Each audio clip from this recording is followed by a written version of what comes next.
आज हम पतंजलि योग के साधन पाद के सूत्रा नंबर 15 का व्याख्या करने की कोशिश करूंगा, जो इस प्रकार है। तो सूत्रा नंबर 15 है, परिणाम ताप संस्कार दुखैर्गुण वृत्ति विरोधाश्च दुखमेव सर्व विवेकिनः।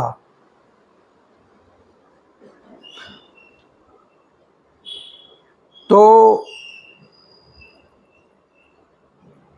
इसका क्या मतलब हुआ?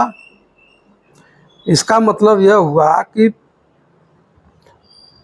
परिणाम दुख, ताप दुख और संस्कार दुख, ऐसे 3 प्रकार के दुख सब में विद्यमान रहने के कारण च माने और गुण वृत्ति विरोधात माने तीनों गुणों के वृत्तियों में परस्पर विरोध होने के कारण विवेकीन न माने विवेकी के लिए सर्वम माने सब के सब दुख एवं दुख रूप ही है।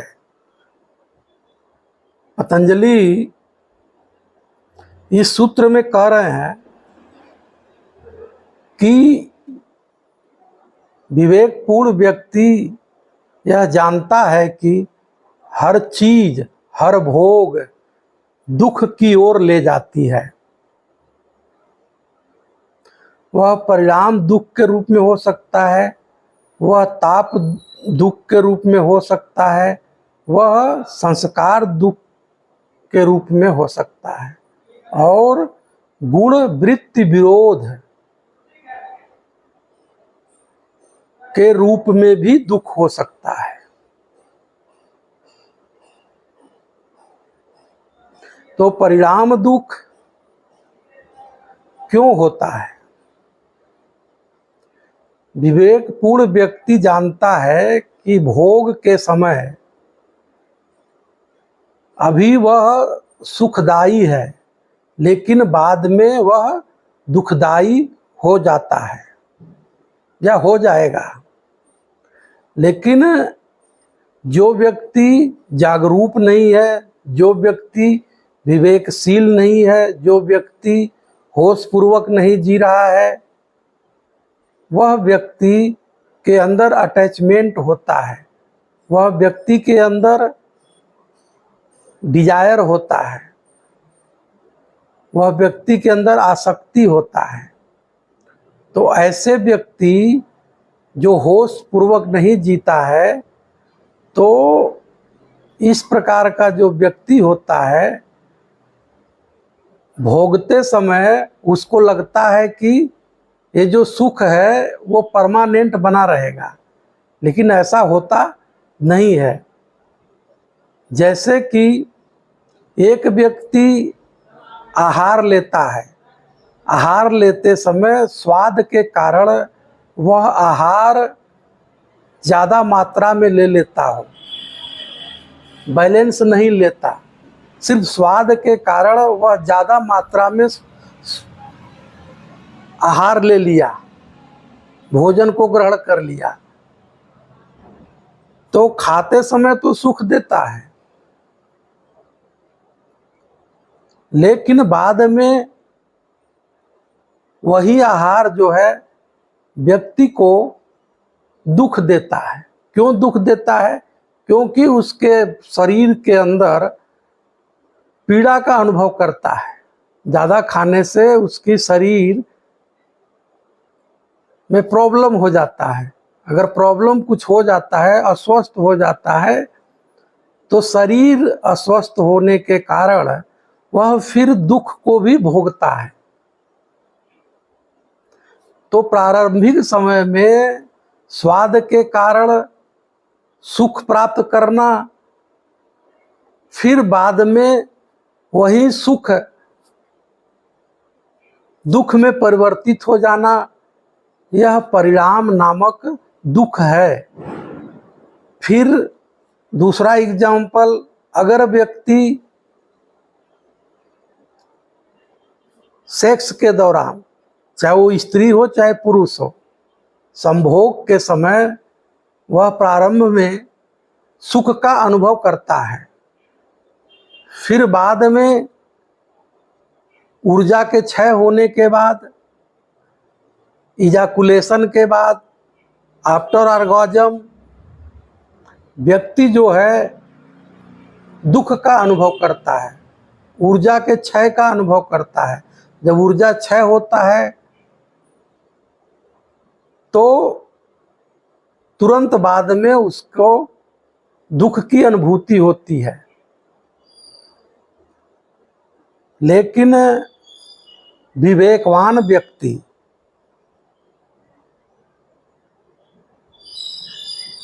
अवेयर व्यक्ति, होश वाला व्यक्ति यह जानता है कि हर सुख जो है दुख की ओर ले जाता है, हर भोग जो है दुख की ओर ले जाता है। व्यक्ति अगर घृणा भी करता है, व्यक्ति अगर घृणा करता है तो वह दुख की ओर ले जाता है। प्रेम करता है, जो प्रेम कंडीशनल प्रेम होता है, अगर प्रेम करता है तो वह भी दुख की ओर ले जाता है। क्रोध भी दुख की ओर ले जाता है। अभी प्रेम करता है, फिर कल सुबह घृणा करता है। मतलब जो भी कंडीशनल है, जो भी अटैचमेंट के कारण भोग है, वह दुख की ओर ले जाता है, उससे दुख होता है। तो घृणा ही नहीं दुख की ओर ले जाता, दुख ही नहीं दुख की ओर ले जाता, सुख दुख की ओर ले जाता है। और प्रेम भी दुख की ओर ले जाता है, क्रोध भी दुख की ओर ले जाता है। तो बिना होश के जो भी भोग भोगता है व्यक्ति, वह दुख की ओर ही ले जाता है। तो होश वाला व्यक्ति जो होता है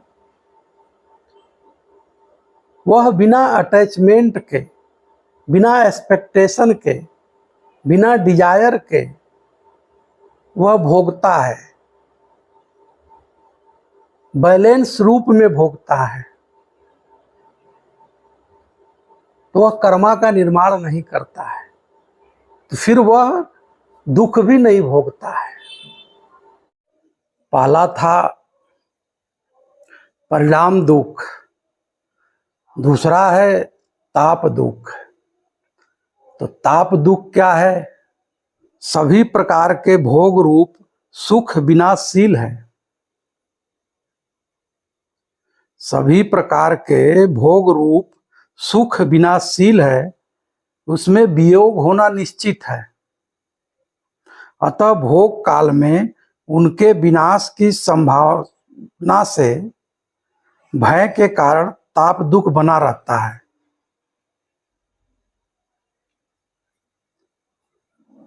जब व्यक्ति भोगता है, पांचों इंद्रियों के माध्यम से वह भोग कर रहा होता है, तब उसको उसी समय, भोग के समय सुख महसूस होता है, लेकिन उसी समय उसको यह भी थोड़ा मोड़ा पता रहता है कि एक दिन वियोग होगा, एक दिन संबंध टूटेगा, एक दिन धन खो जाएगा, एक दिन पद चला जाएगा, क्योंकि सभी कुछ टेम्परेरी है, कुछ भी परमानेंट नहीं है, सब कुछ विनाशकारी है, सब कुछ एक फार्म से दूसरे फार्म में बदलने वाला है। तो हर व्यक्ति को इतनी जरूर अनुभूति होती है कि जो सुख भोग काल में जो सुख है वह कल टूटेगा, वह कल बिखरेगा। तो उसी समय उसको चिंता भी सताती है, भय भी सताता है। कभी कभी भोग के समय व्यक्ति जो होता है जितना उससे हो सकता है उसको भोगता है, लेकिन वह भोगते समय वह पदार्थ के साथ हो, चाहे प्राणी के साथ हो, चाहे संबंधों में हो, बहुत सारी ऐसी चीज उसके बस का नहीं होता। जो पदार्थ वह भोगना चाहता है वह प्राप्त नहीं कर पाता, लेकिन वही चीज दूसरों के पास मौजूद होता है, दूसरा भोग रहा होता है, तो वह तुलना करके भी ईर्ष्या करता है, संताप को झेलता है।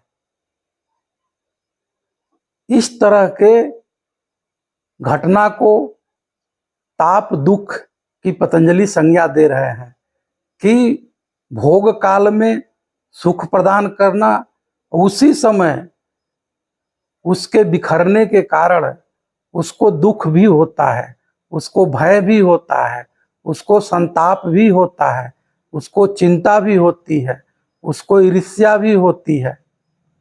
तो इस तरह के घटनाओं के कारण जो भी संताप होता है, जो भी चिंता होती है, जो भी ताप होता है, इसको ताप दुख के अंतर्गत गिना जाता है। ऐसा क्यों होता है? क्योंकि व्यक्ति के अंदर जागरूकता का अभाव होता है, होश की कमी होती है। विवेकवान व्यक्ति के पास होश होता है। जब होश होता है तो भोगते समय ही वो अटैचमेंट नहीं बनाता है, आसक्ति नहीं बनाता है। उसको पता होता है कि यह एक दिन बिखरेगा, चाहे वो रिश्ता हो, चाहे धन हो, चाहे पद हो, चाहे किसी भी क्षेत्र में वह अवेयर हो करके भोगता है। तो उसको चिंता नहीं होता, उसको ईर्ष्या नहीं होता, उसको घृणा नहीं होता। तीसरा है संस्कार दुख। तो संस्कार दुख क्या है? संस्कार दुख में जब भोग के समय जो जो भी चीज, जो भी पदार्थ, जो भी प्राणी, जो भी रिश्ता, जो भी धन पद, कुछ भी हो सकता है, उसको भोगते समय उसको सुख प्रदान होता है। जब सुख उसको मिलता है भोग के समय, तो वह भोग की जो स्मृति है, जो उस भोग का स्मृति है, उसके चित्त में बन जाता है, कर्माशय का निर्माण कर लेता है। जब कर्माशय का निर्माण हो जाता है तो एक दिन ऐसा होता है कि उस पदार्थ से, उस धन से, उस रिश्ते से उसका वियोग हो जाता है, छूट जाना, वियोग हो जाना, उससे छूट जाता है। जब वह छूट जाता है तो फिर उसको याद करता है, उस संस्कार को याद करता है, वह स्मृति को, उसके जीवन में फिर वह स्मृति आती है। फिर वह देखता है कि मेरे पास स्त्री थी या मेरे पास पुरुष था, तो मैं भोगता था, मुझे ये सुख मिलता था, अब नहीं मिल पा रहा है, उसको लेकर के वह दुखी होता है। फिर आप देखेंगे कि कभी वह सोचता था कि मेरे पास इतना धन था, मैं लोगों की सेवा करता था, लोगों को बांटता था, लोग मेरे इर्द गिर्द घूमते रहते थे, आज मेरे पास पैसा नहीं है तो कोई हमें नहीं पूछ रहा है। तो जब था तो उसका सुख भोगा उसने, लेकिन अटैचमेंट के कारण उसके चित्त में वो स्मृति बन गई, संस्कार बन गया, कर्माशय बन गया, फिर उसको याद कर करके वह रोता है। तो इस तरह की, चाहे धन का विषय हो, चाहे रिश्ते का विषय हो, चाहे मकान का विषय हो, चाहे कुछ भी हो सकता है, कोई प्राणी से हो, जो कुछ भी उससे बिखर जाता है, टूट जाता है, वह उस दिन बाद में फिर उसको याद करता है, याद कर करके वह दुखी होता है, वह रोता है। इस तरह के संस्कार का याद आ जाना, इस तरह के स्मृति का याद आ जाना, इसको साइकोलॉजिकल मेमोरी कहते हैं। फिर व्यक्ति उस याद कर करके, उस अटैचमेंट के कारण, उस आसक्ति के कारण, होश न होने के कारण वह दुख उठाता है। और चौथा है गुण वृत्ति विरोध है,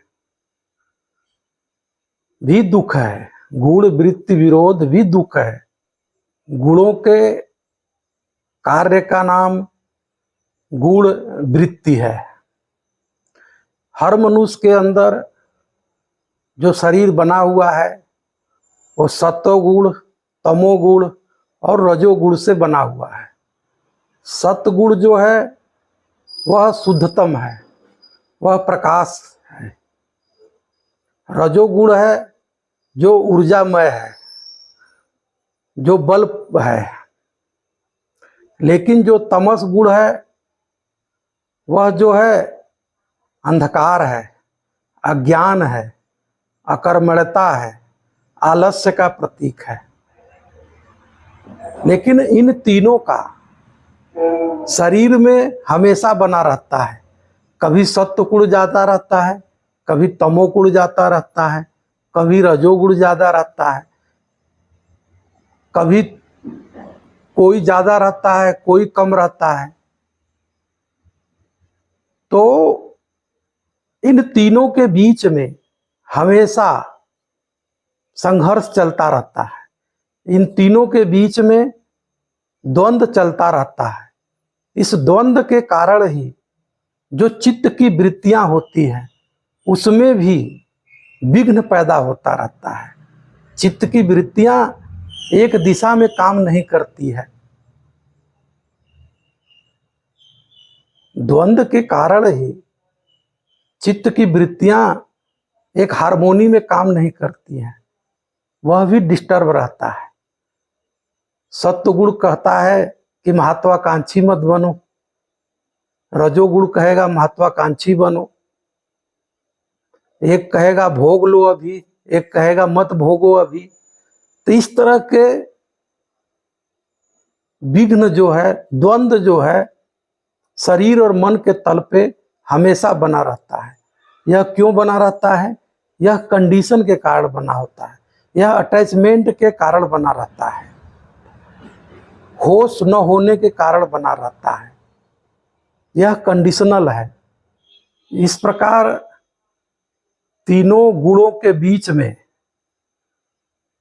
हार्मोनी न होने के कारण, विरोध होने के कारण, भोग सत्व गुण होने के कारण भी, सुख काल में भी, सुख को भोगते समय भी सत्व गुण की प्रधानता होने के कारण भी उस समय तमोगुण और रजोगुण भी होता है। तो उस सुख काल में भी तमोगुण और रजोगुण के कारण व्यक्ति जो है शोक और दुख का अनुभव करता रहता है। तो इस तरह से भोग काल में भी, इस तरह से सतोगुण के काल में भी व्यक्ति हमेशा द्वंद्व में रहता है, हमेशा उसकी चित्त की वृत्तियां द्वंद्व में रहती है। तो इसलिए सत्व गुण का काल भी दुख ही है। फॉर एग्जाम्पल, व्यक्ति सत्संग करते समय उस समय वह सत्व गुण की प्रधानता होती है, लेकिन उसी समय अनेक ढंग की तमोगुण और रजोगुण की भी वृत्तियां आ जाती हैं। तो वो वृत्तियां विघ्न पैदा करता है। तो सत्संग के समय भी व्यक्ति हमेशा प्रश्न उठाता रहता है कि मन विक्षिप्त रहता है, मन कंसंट्रेट नहीं होता, सत्संग में भी हम दुखी रहते हैं। तो उसका कारण एक ही है कि जब तक व्यक्ति कंडीशनल होता है, जब तक व्यक्ति के पास अटैचमेंट होता है, तो होश नहीं होता है, तो वह चाहे सतोगुण का काल हो, चाहे रजोगुण का काल हो, चाहे तमोगुण का काल हो, वह भोग करते समय, सुख प्राप्त करते समय, सुख भोग करते समय वह साथ ही साथ दुखी और शोक भी करता है। लेकिन विवेकवान व्यक्ति वह जो है उसमें नहीं फंसता। विवेकवान व्यक्ति जो है वह जानता है कि अभी सत्व गुण की प्रधानता है, अभी रजोगुण की प्रधानता है, अभी तमोगुण की प्रधानता है। तो वह अटैचमेंट नहीं बनाता, वह जानता है कि यह सुख दुख में परिवर्तित होने वाला है। तो उपयुक्त परिणाम दुख, ताप दुख, संस्कार दुख तथा गुण वृत्तियों के विरोध से होने वाले दुख को विचार द्वारा विवेकी पुरुष समझता है। इस कारण उसकी दृष्टि में सभी कर्म विपाक दुख रूप ही है, अर्थात साधारण मनुष्य समुदाय जिन भोगों को सुख रूप समझता है, विवेकी के लिए वे भी दुख ही है।